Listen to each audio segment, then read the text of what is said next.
Well, y'all, it's the Jersey review. It's gonna be late. Thursdays just be a bad day for me. So hopefully I'm filming this Friday morning.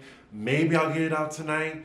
Maybe you'll get it Saturday. It will be before Saturday afternoon. How about that? Anywho, this is episode 9 of the Real Housewives of New Jersey, and the name of this episode is Pineapple Puss. I kid you not. I wish I could be surprised. It's Jersey, but yes. This episode is called Pineapple Puss. So we open this episode with the usual montage of what the ladies are doing with their respective families. And now we're with Jennifer. And with Jennifer, her main storyline is her elderly parents going back and forth with each other. Looks like they hate each other, honestly. And her mom looks hella mean, like a hella mean traditional woman. And honestly, I could totally see her calling me the N-word. Anywho, she's telling her mom about the argument she had with Margaret, and clearly it hit a nerve because she's still thinking about it. And what Margaret said was that her husband is her meal ticket. Her mom then comforts her and says, well, your husband's a good man, unlike my husband. So then the whole conversation just turns to her mom bashing her husband. She even says she gave up 48 years of her life for him. And I'm just like, child, at this point, you kind of made your bed, now you gotta lay in it. Unless she's trying to just start her life over at late 60s. Next scene, we have Margaret, Jackie, and Melissa, and they're all meeting up for lunch. Margaret is talking about her book deal, and honestly, I'm just really curious of who's gonna be the buyer of this book. It's not a self-help book, it's not any type of advice, it's about her life story. And I'm just wondering, who cares? And I'm not trying to be shady, but I'm just really wondering, who is the market of her book? Who's gonna buy it? But later they get on the topic of Joe Gorga and how he was acting when Melissa didn't wait for him when they got to the car. And basically getting to the root of that cause, which was Melissa is getting more independent and Joe doesn't like it. Now, Melissa thinks she's equally at fault for the way Joe's acting because she's like, well, maybe I am not giving him enough attention. And the ladies are like, no, it has nothing to do with you. I'm not sure why they're skirting over the issue that, her husband is a chauvinist with heavy ideals of patriarchy. I really believe Joe thinks that a woman should just provide food, sex, and kids for him. That's all her purpose is in life. And then when you add that way of thinking to a man that's under 5'8" and he's on steroids, that's a ticking time bomb. So then the subject then changes to Teresa having a psychic party at her place, and surprise, she actually invited Jackie. It's crazy because at this point in the season, it's almost as if that whole thing between Teresa and Jackie didn't happen, the way they're acting towards each other. Now, the ladies are suspecting that Teresa has a man in her life just from the way she's been acting. She's been so sexual and then talking about pineapples whenever she can. As Jackie and Margaret try to guess, we see Melissa in her confessional saying she knows for a fact that Teresa's dating someone, but she was sworn to secrecy. My thing is why is it a secret at this point? She's been on TV for 11 years. I'm not really sure what's the big deal about it. We've seen this woman commit fraud and go to jail. Lord, again with the pineapple pussy talk. Ladies, in the comments, is it true? Is it not? For some reason, every reality show loves talking about pineapple juice and pussy. Make it stop. Especially for this season. Is that the theme of this season? Pineapple juice and pussy? So next scene we're with Dolores. And what I didn't get from this scene is how could a person that's a spokesperson for breast cancer awareness not get a mammogram checkup herself? That was just really odd to me. But anyway, she's talking to Frank, who is clearly the love of her life, about it. And then it goes into him giving her love life advice. And I'm just like, okay. We've seen Frank in every single episode. I think we've seen her boyfriend in maybe 2 episodes. Wow, so we're getting right to the psychic party. Next we have a little montage of all the ladies getting ready for Teresa's event. Again, this is another reality TV show cliche, having a psychic talk to the ladies. I think we've seen it in every franchise, but hey, it's COVID, they gotta have something to do.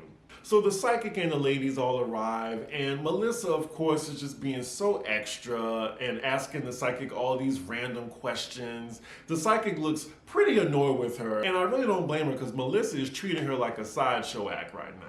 Also, Teresa invited that new chick, Michelle. That's the realtor who's like selling her house and was spreading some rumors about Melissa's husband. I'm guessing she's the friend of. You know, I don't mind. Like, it looks like she fits in well with these ladies. I mean, she fits in better than Jackie. So Margaret brings up Jennifer's post that she did on Instagram about needing a nanny or hired help. And I'm guessing it rubbed Margaret the wrong way because she keeps bringing it up. 3 times to be exact. Even when Jennifer arrives, she brings it up. And I'm just like, well, Jennifer has 5 kids. 5 badass kids. And by the way, someone had a problem with me saying that Dr. Comtessa's kids are bad. It does not matter whose kids they are. If I see them on TV running around, driving their parents crazy, they bad. But anywho, the woman has 5 kids. So if she needs help, if she needs to go online to find help, let her do it. Why does it bother you so much, Margaret? I mean, yeah, y'all had that little argument, but it looked like Margaret trying to start something. So then we have a weird debate on whether calling someone a housekeeper is offensive or not. And then Margaret tells Jennifer that her post was a little tone deaf and it rubbed her the wrong way. Jeez, Margaret, lay off Jennifer. She's actually sober and not bothering anybody, so leave her alone. I like you, Marge, but jeez. So all the ladies are sitting with the psychic, and the psychic is analyzing them one by one, and it seems to be she's pretty accurate on her reading. So the psychic gets to Dolores, and then she tells her that her boyfriend is not her soulmate, point blank. And Dolores takes it so calm and well, like it's as if the psychic just told her about the weather. But oddly enough, when the psychic brings up her dog that passed a few years ago, that's when the waterworks happen. She almost has a little mini breakdown, and everyone's like, I have never seen Dolores cry before. So yeah, it looks like she knows that her relationship is in the shits right now, and looks like she don't care. Because I think she has the best of both worlds. She has her boyfriend, and then she has love from Frank. So maybe she's happy with the situation she has. It really is a throuple. So it's Melissa's turn now, and it just looked like the producers are working overtime to make sure the psychic look like what she's saying is accurate. We get to Jackie and Jennifer being read by the psychic, but honestly, it wasn't that interesting. So I'm just gonna skip over to Teresa. So the psychic seems to point out to the group that Teresa is actually seeing someone. And then we see Melissa, who's doing her best to try not to confirm that. I'm guessing they're trying to use all this as foreshadowing since we already know that her boyfriend makes an appearance at the end of the season. So that was pretty much the end of that psychic scene at her house, and then we get to Jackie's the next day. And it looks like she's just having a scene with her family, and you know what? Fast forward. Next we're with Melissa and Joe as they go to dinner. So when they sit down in the restaurant, I already can tell that this scene is not edited that great. So if you go back to the scene and watch, when you go back to the scene and watch it, they order like a sparkling water from the server. 1 second later, the sparkling's already on the table. But then 2 minutes later, you see the server bringing a sparkling water to the table. So it looks like they're like piecing together dialogue or whatever. Usually not supposed to make that so obvious, but whatever. Anywho, Melissa's talking to Joe about their daughter and how they're gonna have the sex conversation soon and how she wants to create communication and dialogue with her daughter in case she has any questions about sex, because when she grew up, she was shamed for asking questions about sex. And while she's telling this to Joe, Joe looks completely repulsed by the whole thing. Because God forbid his daughter have sex before the age of 30. So after they move on from that topic, Joe is now reminiscent of when he first met Melissa when she was 24. And I'm sure when he knew her then, she was much more subservient to him. She was less independent. And now, he's acknowledging her growth, but saying not to forget about him because, he's a big man child. Now, I'm sure he does miss her as a housewife because, she was way more subservient, of course. And now she's making more money than him. And, he's insecure, clearly, and that's a threat to him. But during the dinner, he does say he loves her very much, just don't work so hard, so he can still feel important about himself. So next scene we're with Jennifer, and we have 5 minutes left, so I'm guessing this is where the episode is going to end off with, her parents beefing. Now, I could fast forward through this, but I'm going to finish it out. I'm going to let this scene humor me.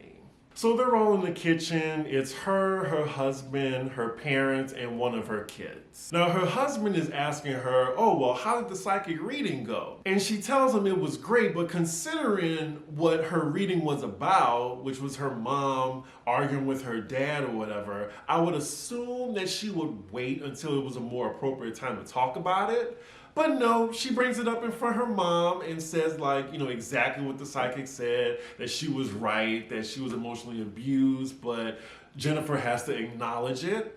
And then this opens a whole can of worms. And this causes her parents to have an argument, and they are going at it. I did not expect this from this scene. And Jennifer's poor daughter is right here to listen to all of this. Like, Jennifer's mom tells her husband, I have never been happy in the 48 years I was with you. And then he yells, bullshit, you were never happy.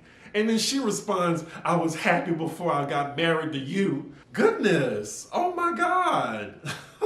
And then the mom starts getting emotional and starts crying. And this is all happening in front of Jennifer's kid, who's 13 years old. Like, wow. And then he proceeds to call her a liar. Now, Jennifer tries to play peacemaker in this, but her mom just throws her under the bus and said, oh, well, I guess you don't remember when you told me to divorce him. But of course you don't remember that.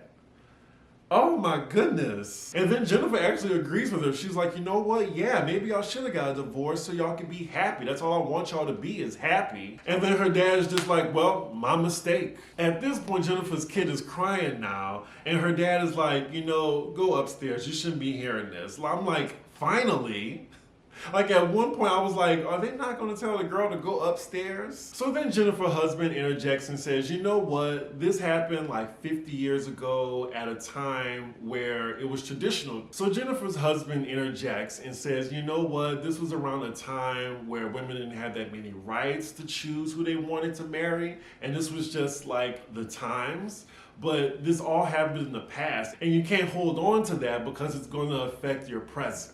And Jennifer kind of agrees. She says in her confessional that her mom really needs to let it go. Now, I'm curious to see what y'all think about this. Do y'all agree or disagree? Because I'm kind of on the fence. Like, yes, she should let it go to have some type of closure and be happy. But then on the other side, I'm like, how can she let this go? Like, this was 48 years of her life that she just took it, you know? She had to be subservient, and now she has all this regret and doubts at her old age. How can she forget? So yeah, it's complicated. So then finally they divide the two, and Jennifer brings her mom outside on their deck, and she's trying to console her, and that is where the episode ends. I'm actually kind of happy I stuck around for that last 5 minutes. I was surprised. Like, the parents was giving some good drama. Like, I think what made it so good was that was real. That was really authentic. So maybe that's why it was such a good scene. But other than that, this episode was pretty filler. Like, I'm hoping I filled 8 minutes with this review, honestly. But you know what? This season is still better than Atlanta, and I know y'all saw that shitty ass trailer. And we will go more in depth on Pop Rose, so make sure you catch that this weekend. But yeah, make sure y'all like, comment, and subscribe, and feel free to share this with somebody if you know they love Jersey.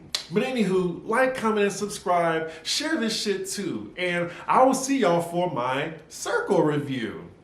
Bye.